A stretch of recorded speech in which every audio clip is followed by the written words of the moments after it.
Τώρα που είπες περιφέρεια, η περιφέρεια έχει αναδείξει ονόματα, τα οποία τα έχουμε βγάλει φέτος, όλα. Θα μου βάλεις και τις αγαπημένες κυρίες από τη Ροδόπη, να τις ευχηθώ καλό καλοκαίρι. Καλό καλοκαίρι, να περάσουν όμορφα. Φέτος ένα στριγκάκι δεν μας το κάνανε δώρο, άλλες χρονιές μας έχετε κακομάθει. Σας έχουμε χαρτογραφήσει όλη την Ελλάδα και θα δείτε περιοχή.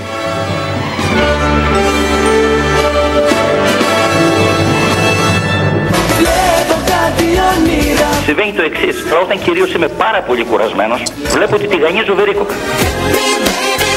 Βλέπεις έτσι εγώ πώς σε λένε, τα μαλάκια μας. Ελάτε. Εσύ στένες? Όχι. Αρχίζει το μάτς. Λοιπόν, όχι, θα τα σκίσω. Τα σκίζω όλα. Ό,τι έχω στο μυαλό μου θα πω. Θα πω ότι μου κατέβει στο κεφάλι μου. Έχετε ακούσει που λέει πήρα με τον μπούλο? Ένας γέρος με σταλόνι, με τη του μαλώνει. Να και μια γριά από εκεί έρχεται και τη. Όποιος σέρνει το χορό τρώει αγκούρι δροσερό. Και όποιος πάει πίσω να σταθεί να τον κ***σω.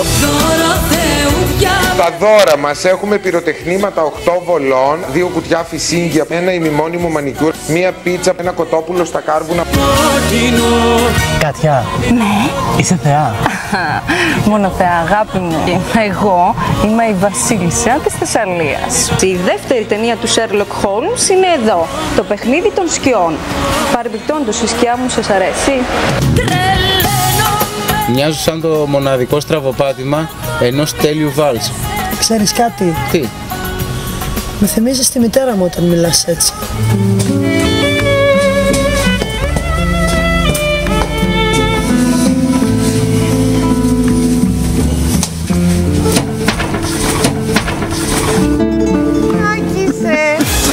Το ότι κουνήθηκε και το σύμπαν γύρω. Για φέτος ήταν αυτά. Δηλαδή φαντάσου πώς έχουμε ζήσει που νόμιζα ότι είναι πριν 2 χρόνια. Φέτος είναι η σκιά στη σκιά της τρέλας.